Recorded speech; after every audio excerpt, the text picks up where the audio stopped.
नमस्कार।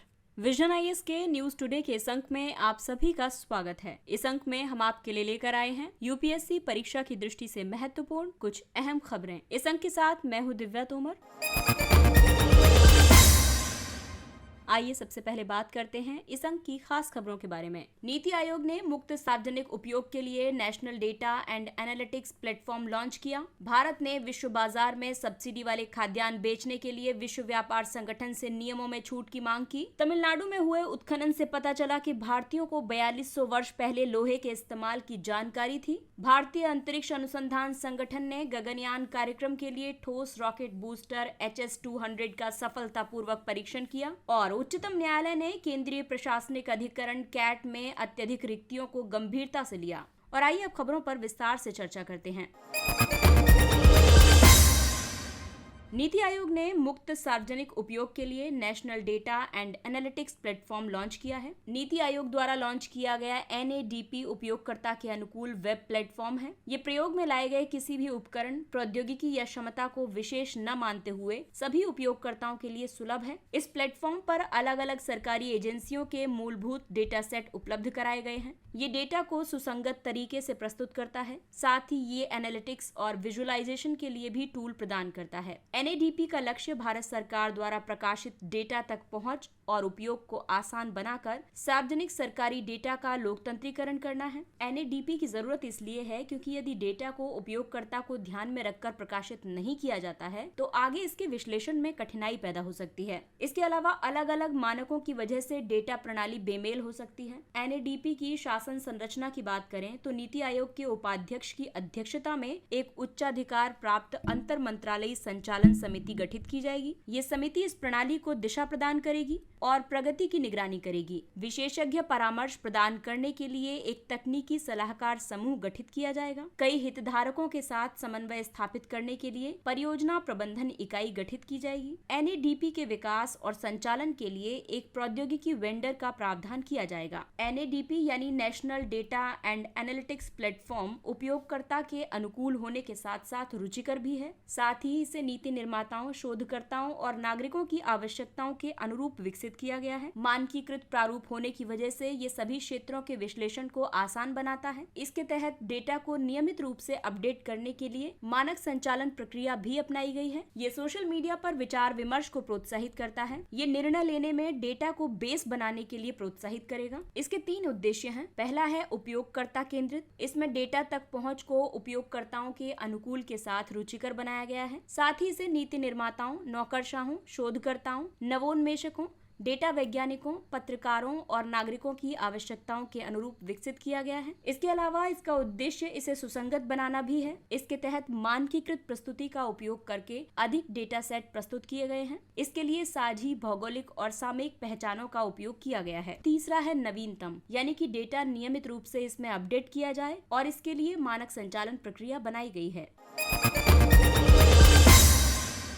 अगली खबर WTO से जुड़ी हुई है। भारत ने विश्व बाजार में सब्सिडी वाले खाद्यान्न बेचने के लिए विश्व व्यापार संगठन से नियमों में छूट की मांग की है। दरअसल भारत ने विश्व व्यापार संगठन में औपचारिक रूप से खाद्यान्न बेचने संबंधी प्रस्ताव प्रस्तुत किया है। इस प्रस्ताव में ये मांग की गई है कि सदस्यों को अपनी पब्लिक स्टॉक होल्डिंग से खाद्यान्न बेचने की अनुमति दी जाए। भारत के मुताबिक इस कदम से वर्तमान खाद्य संकट को कम करने में मदद मिलेगी। इस संकट की वजह से मुद्रास्फीति ज्यादा बढ़ गई है। वर्तमान में कृषि पर समझौता सदस्य देशों को अपने पब्लिक स्टॉक होल्डिंग खाद्यान्नों को विश्व बाजार में निर्यात करने की अनुमति नहीं देता है। इसे वैश्विक खाद्य कीमतों को विकृत करने वाला माना जाता है। WTO के कृषि पर समझौता पर वार्ता के तहत पब्लिक स्टॉक होल्डिंग कार्यक्रमों का उपयोग जरूरतमंद लोगों के लिए अनाज खरीदने, जमा करने और बांटने के लिए किया जाता है। कुछ पब्लिक स्टॉक होल्डिंग कार्यक्रमों को व्यापार में विकृति पैदा करने वाला माना जाता है। फसलों के लिए न्यूनतम समर्थन मूल्य या फिर प्रशासित मूल्य के तहत सरकार द्वारा निर्धारित कीमतों पर किसानों से फसलों की खरीद इसी श्रेणी में आती है। व्यापार को विकृत करने वाली इस मूल्य निर्धारण नीति के लिए न्यूनतम सीमा यानी डी मिनिमस निर्धारित की गई है। डी मिनिमस घरेलू समर्थन की वो न्यूनतम मात्रा है जिसे व्यापार को विकृत करने वाला मानने के बावजूद भी अनुमति दी गई है। और ये अनुमति विकासशील देशों के लिए 10% और विकसित देशों के लिए 5% है। अगर खाद्य सुरक्षा कार्यक्रमों को पूरी तरह से लागू किया जाता है तो इससे व्यापार संगठन की सीमा का उल्लंघन हो सकता है। इसलिए एक अंतरिम उपाय के रूप में विश्व व्यापार संगठन के बाली मंत्री स्तरीय सम्मेलन, जो कि वर्ष 2013 में हुआ था, इसमें सदस्य पीस क्लॉज को लागू करने पर सहमत हुए थे। भारत और अन्य G33 देश इस मुद्दे का स्थायी समाधान चाहते हैं और इसीलिए इस प्रावधान के अपवाद की मांग करते हुए भारत ने इस बात पर भी बल दिया है कि इस तरह के कदम को विश्व व्यापार संगठन में कृषि क्षेत्र वार्ता में जारी गतिरोध से नहीं जोड़ा जाना चाहिए। अगली खबर पेपर 1 के टॉपिक आर्ट एंड कल्चर से संबंधित है। तमिलनाडु में हुए उत्खनन से ये पता चला है कि भारतीयों को 4200 वर्ष पहले से लोहे के इस्तेमाल की जानकारी थी। मैला दंपरे से खोजे गए लोहे के औजारों के आधार पर तमिलनाडु में लौह युग का संबंध 2172 ईसा पूर्व से माना जा रहा है। इससे पहले लोहे के उपयोग के सबसे प्राचीनतम प्रमाण भारत के लिए 1900 से 2000 ईसा पूर्व और तमिलनाडु के लिए 1500 ईसा पूर्व से संबंधित थे। मैला दंपरई एक महत्वपूर्ण पुरास्थल है। यहाँ से प्राप्त सांस्कृतिक सामग्रियां लघु पाषाण, जिसका समय 30,000 ईसा पूर्व माना जाता है, और प्रारंभिक ऐतिहासिक युग, जो कि 600 ईसा पूर्व माना जाता है, इसके बीच की है। मिट्टी से बने पात्रों, लौह वस्तुओं, शैल कला, स्मारक, पत्थरों और अभिलेखों के आधार पर इन 5 सांस्कृतिक चरणों की पहचान की गई है, जिसमें शामिल है लघु पाषाण काल, नव पाषाण काल, लौह युग, प्रारंभिक ऐतिहासिक काल और ऐतिहासिक काल। आपको बता दें कि उत्तर नवपाषाण काल 2200 ईसा पूर्व से पहले का माना गया है। काले और लाल मृदभांड का नवपाषाण काल के अंत में उपयोग होना शुरू हुआ था, न कि लौह युग में। ये खोज प्रचलित मान्यता के विपरीत है। इस खनन का ऐतिहासिक महत्व ये है कि नवीनतम साक्ष्यों से ये पता चला है कि देश में लौह युग की शुरुआत 1500 ईसा पूर्व की जगह 2000 ईसा पूर्व में हुई थी। इससे ये माना जा सकता है कि हमारा सांस्कृतिक आधार 2000 ईसा पूर्व में स्थापित हुआ था। सिंधु घाटी के लोगों को लोहे के उपयोग की जानकारी नहीं थी। सिंधु घाटी सभ्यता में तांबे के उपयोग की शुरुआत हुई थी। प्रौद्योगिकी और बड़े पैमाने पर उपयोग के लिए तांबा उपलब्ध नहीं होने की वजह से अन्य क्षेत्र पाषाण युग से बाहर नहीं निकल पाए। भारत में लौह युग के कालक्रम की बात करें तो इसके साक्ष्य राजस्थान के आहार में 1300 ईसा पूर्व के हैं, कर्नाटक के बुक्का सागर में 1530 ईसा पूर्व के हैं, मध्य गंगा घाटी में रायपुरा को 1700 से 1800 ईसा पूर्व का माना गया है। वहीं वाराणसी के निकट मल्हार और उत्तरी कर्नाटक में ब्रह्मगिरी को 1900 से 2000 ईसा पूर्व का माना गया है। अगली खबर अंतरिक्ष क्षेत्र से संबंधित है। भारतीय अंतरिक्ष अनुसंधान संगठन इसरो ने गगनयान के कार्यक्रम के लिए ठोस रॉकेट बूस्टर HS-200 का सफलतापूर्वक परीक्षण किया। HS-200 बूस्टर का सफल परीक्षण भारत के मानव युक्त अंतरिक्ष उड़ान मिशन गगनयान की दिशा में एक बड़ी उपलब्धि है। HS-200 ठोस प्रणोदक का उपयोग करने वाला विश्व का दूसरा सबसे बड़ा ऑपरेशनल बूस्टर है। ये S-200 रॉकेट बूस्टर का ह्यूमन रेटेड संस्करण है। इसका उपयोग भूतुल्यकालिक यानी जियो सिंक्रोनस उपग्रह प्रक्षेपण यान MK3 में किया जाता है। इसे LVM-3 भी कहा जाता है। GSLV MK3 3 प्रणोदक चरणों का उपयोग करता है, ठोस, तरल और क्रायोजेनिक। इससे पहले इसरो ने तरल प्रणोदक विकास इंजन का लंबी अवधि वाला ऊष्मा परीक्षण सफलतापूर्वक पूरा किया था। विकास इंजन विभिन्न भारतीय प्रक्षेपण यानों की लिफ्टिंग क्षमता को बढ़ाने के लिए एक हाई थ्रस्ट इंजन है। GSLV Mk3 GTO यानी भूतुल्यकालिक अंतरण कक्षा में 4 टन के उपग्रहों को प्रक्षेपित करने में सक्षम है। गगनयान कार्यक्रम के तहत निम्न भूकक्षा में मानव युक्त अंतरिक्ष उड़ान शुरू करने की स्वदेशी क्षमता का प्रदर्शन करने का लक्ष्य रखा गया है। अब तक केवल अमेरिका, रूस और चीन ही बाहरी अंतरिक्ष में मानव युक्त मिशन भेजने में सफल रहे हैं। गगनयान कार्यक्रम के तहत 2 मानव रहित मिशन और 1 मानव युक्त मिशन भेजने की योजना है। इस कार्यक्रम के कई लाभ होंगे। इससे देश के विज्ञान और प्रौद्योगिकी के स्तर को बढ़ावा मिलेगा। ये अन्य संस्थानों, शिक्षाविदों और उद्योग को शामिल करने वाली राष्ट्रीय परियोजना है। इससे औद्योगिक विकास में सुधार होगा, युवाओं को विज्ञान और प्रौद्योगिकी में चुनौतियों का सामना करने के लिए प्रेरित करेगा। इसके अलावा ये सामाजिक लाभ के लिए प्रौद्योगिकियों का विकास करेगा। इससे अतिरिक्त मानव संसाधन का विकास होगा और अंतर्राष्ट्रीय सहयोग तथा नीतियों के लिए मार्ग प्रशस्त होगा। अगली खबर न्यायपालिका और कार्यपालिका से संबंधित है। उच्चतम न्यायालय ने केंद्रीय प्रशासनिक अधिकरण में अत्यधिक रिक्तियों को गंभीरता से लिया है। सुप्रीम कोर्ट ने अधिकरण के वर्तमान सदस्यों को कार्यकाल की समाप्ति के बाद भी पद पर बने रहने का आदेश दिया है। न्यायालय ने ये आदेश संविधान के अनुच्छेद 142 के सब क्लॉज 1 के तहत अपनी असाधारण शक्तियों का उपयोग करते हुए दिया है। न्यायालय ने इसलिए हस्तक्षेप किया है क्योंकि केंद्रीय प्रशासनिक अधिकरण में 69 में से 40 पद रिक्त हैं। अनुच्छेद 142 सब क्लॉज 1 के तहत उच्चतम न्यायालय को ऐसी डिक्री देने या ऐसा आदेश पारित करने की अनुमति है जो उसके समक्ष लंबित किसी भी मामले में पूर्ण न्याय करने के लिए आवश्यक है। कैट में रिक्तियों के कारण ये हैं कि कैलेंडर वर्ष 2019 से चालू वर्ष 2022 तक की रिक्तियों के लिए विज्ञापन जारी नहीं किया गया और इतने बड़े स्तर पर पदों के खाली रहने से जबलपुर, कटक, लखनऊ सहित कैट की 6 पीठों में केवल एक सदस्य कार्य कर रहे हैं। इसकी वजह से लंबित मामलों की संख्या ज्यादा हो गई है और ऐसे मामलों के निपटारे में देरी नागरिकों की न्याय तक पहुंच के अधिकार को बाधित करती है। आपको बता दें कि कैट की स्थापना अनुच्छेद 323 ए के तहत की गई है। इसकी स्थापना लोक सेवा और संघ या सरकारी नियंत्रण के अधीन अन्य प्राधिकरणों से संबंधित पदों पर नियुक्त व्यक्तियों की भर्ती और सेवा शर्तों के संबंध में विवादों तथा शिकायतों के न्याय निर्णयन के लिए की गई है। ये अधिकरण किसी मामले के निर्णय में प्राकृतिक न्याय के सिद्धांतों का पालन करता है। ये सिविल प्रक्रिया संहिता द्वारा निर्धारित प्रक्रिया से बाध्य नहीं है।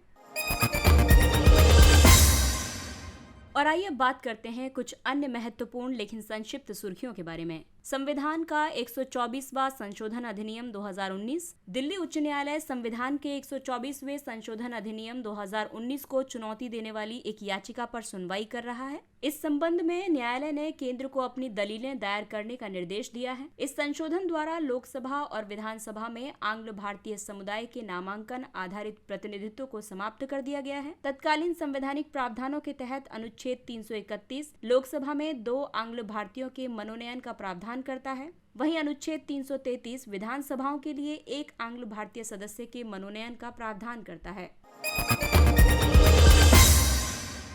ईरान परमाणु समझौता। यूरोपीय संघ ने ईरान के वर्ष 2015 के परमाणु समझौते को बहाल करने के उद्देश्य से वार्ता को 2 महीने के गतिरोध के बाद फिर से शुरू कर दिया है। ईरान परमाणु समझौते को संयुक्त व्यापक कार्य योजना के रूप में भी जाना जाता है। ये ईरान और P5+1 देशों के बीच वर्ष 2015 में हस्ताक्षरित एक समझौता है। इसका उद्देश्य कुछ माध्यमों से ईरान की परमाणु हथियार क्षमता में कटौती करना और आर्थिक प्रतिबंधों को उलटना है, जो कि ईरान परमाणु कार्यक्रम पर सख्त प्रतिबंध लगाकर किया जाएगा। इसके अलावा अंतर्राष्ट्रीय परमाणु ऊर्जा एजेंसी द्वारा ईरान की परमाणु सामग्री की व्यापक निगरानी सुनिश्चित करके ऐसा किया जाएगा और ईरान को अमेरिका और यूरोपीय संघ के प्रतिबंधों से राहत दे करके ईरान की परमाणु हथियार क्षमता में कटौती की जाएगी।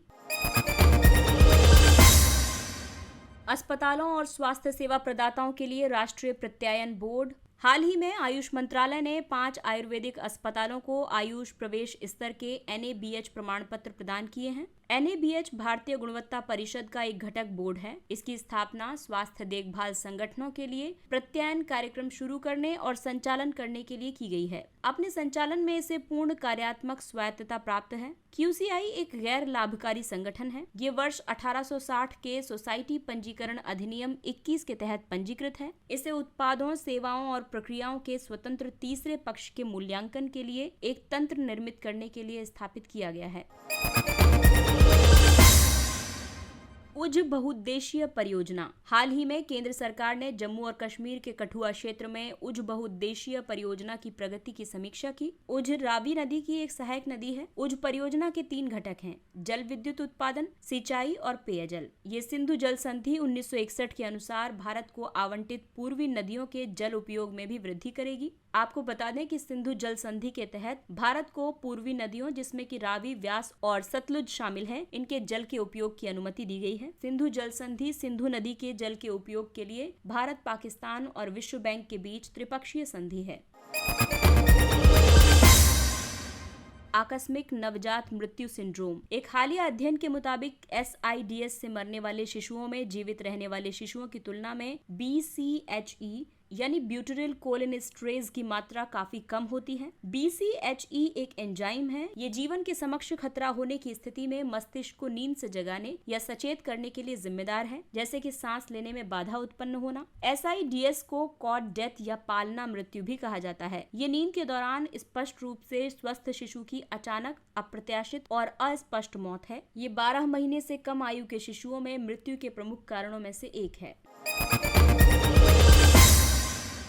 भारत की mRNA वैक्सीन तकनीक। कोशिकीय और आणविक जीव विज्ञान केंद्र ने कोविड-19 के लिए भारत की पहली स्वदेशी mRNA वैक्सीन तकनीक विकसित की है। नई mRNA वैक्सीन एक पूर्व नैदानिक अध्ययन के चरण में है। और आइए अब आपको बताते हैं कि mRNA टीके कैसे काम करते हैं। इसमें प्रतिरक्षा प्रतिक्रिया को सक्रिय करने के लिए कई टीकों द्वारा शरीर में एक कमजोर या निष्क्रिय रोगाणु का प्रवेश कराया जाता है। इसके बजाय mRNA टीके एक प्रयोगशाला में बनाए गए mRNA का उपयोग करते हैं। ये mRNA कोशिकाओं को प्रोटीन बनाने में सक्षम बनाता है। ये प्रोटीन हमारे शरीर में प्रतिरक्षा प्रतिक्रिया को सक्रिय करता है। इसके द्वारा उत्पन्न प्रतिरक्षा प्रतिक्रिया एंटीबॉडी का उत्पादन करती है। ये एंटीबॉडी वास्तविक वायरस के हमारे शरीर में प्रवेश करने पर संक्रमण के विरुद्ध सुरक्षा प्रदान करती है। चंद्रमा की मिट्टी में पौधे। वैज्ञानिकों ने पहली बार चंद्रमा की मिट्टी में सफलतापूर्वक पौधे उगाए हैं। चंद्रमा की इस मिट्टी को रेगोलिथ भी कहा जाता है। इस मिट्टी को अपोलो श्रृंखला के अंतरिक्ष यात्रियों द्वारा चंद्रमा से पृथ्वी पर लाया गया है। शोधकर्ताओं ने कठोर और अच्छी तरह से अध्ययन किए गए अराबिडोप्सिस थालियाना को कम पोषक तत्वों वाली चंद्रमा की मिट्टी में उगाया है। अराबिडोप्सिस थालियाना यूरेशिया और अफ्रीका की स्थानिक प्रजाति है। ये सरसों के साग तथा ब्रोकली, फूलगोभी और ब्रसेल्स स्प्राउट्स जैसे अन्य क्रूसीफेरस सब्जियों के कुल से संबंधित है। ये सफलता भविष्य में चंद्रमा पर फसल उत्पादन को संभव बनाएगी। इससे चंद्रमा पर मनुष्यों को लंबे समय तक रहने में मदद मिलेगी। लद्दाख से 3.5 करोड़ वर्ष प्राचीन दुर्लभ सांप का जीवाश्म मिला है। वैज्ञानिकों ने लद्दाख हिमालय के मोलासे के निक्षेपों में लगभग 3.5 करोड़ वर्ष पुराने दुर्लभ मैडसोइडे सांप के जीवाश्म की खोज की है। ये मोलासे निक्षेप उत्तर ओलिगोसीन युग से संबंधित हैं। ये उत्तर ओलिगोसीन युग सेनोजोइक युग के तृतीयक काल का हिस्सा है, जो कि लगभग 3.37 से 2.38 करोड़ वर्ष पूर्व तक का है। मैडसोइडे मध्यम आकार से लेकर विशालकाय आकार तक के सांपों का एक विलुप्त समूह है। ये सबसे पहले क्रिटेशियस के अंतिम चरण में प्रकट हुए थे। ये सांप ज्यादातर गोंडवाना क्षेत्र में पाए जाते थे। हालांकि उनका सेनोजोइक काल का रिकॉर्ड काफी दुर्लभ है। अगला है तेलंगाना शैल कला। तेलंगाना के यदाद्री भुवनगिरी जिले के कासीपेटा से मध्य पाषाण कालीन शैल चित्रों से युक्त एक प्रागैतिहासिक शैलाश्रय, महापाषाण काल की समाधियां और सूक्ष्म पाषाण पाए गए हैं। शैलाश्रय एक सांप के फन के समान दिखाई देने वाली शैलों की एक बड़ी संरचना के अंदर स्थित होता है। सूक्ष्म पाषाण उपकरण, शैल कला शैली और चित्रों में विभिन्न आकृतियां तथा बाइसन के चित्र ये दर्शाते हैं कि शैल कला स्थल सूक्ष्म पाषाण काल से संबंधित है। एक हथियार लिए किसी पुरुष के चित्र के उत्तर ऐतिहासिक काल से संबंधित होने की संभावना है। मैकोलिन कन्वेंशन। हाल ही में इंटरपोल के मैच फिक्सिंग टास्क फोर्स की 12वीं बैठक संपन्न हुई। इस बैठक में प्रतिस्पर्धा में हेरफेर को रोकने और राष्ट्रीय प्लेटफॉर्म्स की स्थापना के लिए सामंजस्यपूर्ण वैश्विक प्रयासों का आह्वान किया गया है, जैसा कि मैकोलिन कन्वेंशन द्वारा रेखांकित किया गया था। ये इंटरपोल के नवनिर्मित वित्तीय अपराध और भ्रष्टाचार रोधी केंद्र के तहत पहला बड़ा आयोजन था। भारत की ओर से केंद्रीय अन्वेषण ब्यूरो ने इसमें भाग लिया है। खेल प्रतियोगिताओं के हेरफेर पर यूरोप कन्वेंशन की परिषद को मैकोलिन कन्वेंशन के रूप में जाना जाता है। ये एक बहुपक्षीय संधि है। इसका उद्देश्य मैच फिक्सिंग की जांच करना है। और आइए अब बात करते हैं सुर्खियों में रहे स्थानों के बारे में। उत्तर कोरिया। हाल ही में उत्तर कोरिया ने महामारी फैलने के बाद से अपने पहले घरेलू कोविड-19 मामलों को स्वीकार किया है। आपको बता दें कि महामारी की शुरुआत से ही उत्तर कोरिया ने अपने देश में किसी भी कोविड मामले के प्रकटीकरण को अस्वीकार किया था। उत्तर कोरिया को आधिकारिक तौर पर Democratic People's Republic of Korea के रूप में जाना जाता है। ये कोरियाई प्रायद्वीप के उत्तरी हिस्से पर स्थित एक पूर्वी एशियाई देश है। ये उत्तर में चीन, पूर्वोत्तर में रूस और दक्षिण में दक्षिण कोरिया के साथ भूमि साझा करता है। ये पश्चिमी तट पर कोरिया की खाड़ी और पूर्वी तटीय सीमा पर जापान सागर से घिरा हुआ है। इसकी भौगोलिक विशेषताओं की बात करें तो इसकी सबसे ऊंची चोटी ज्वालामुखी बेगदू पर्वत पर पेक्टू सान है और सबसे बड़ी नदी युलू नदी है, जिसे अमनोक नदी के नाम से भी जाना जाता है। इसके साथ ही ये अंक समाप्त होता है। अगले अंक में फिर मुलाकात होगी कुछ अन्य महत्वपूर्ण खबरों के साथ। तब तक अपना ख्याल रखिए, सुरक्षित दूरी बनाए रखिए, मास्क पहनिए, हाथ और चेहरा साफ रखिए, क्योंकि कोरोना अभी पूरी तरह से समाप्त नहीं हुआ है। और अगर आपको हमारा कंटेंट पसंद आ रहा है तो इसे लाइक, सब्सक्राइब और शेयर करें। इसके साथ ही विजन IAS की पूरी टीम आपसे इजाजत लेती है। नमस्कार, थैंक्स फॉर लिसनिंग।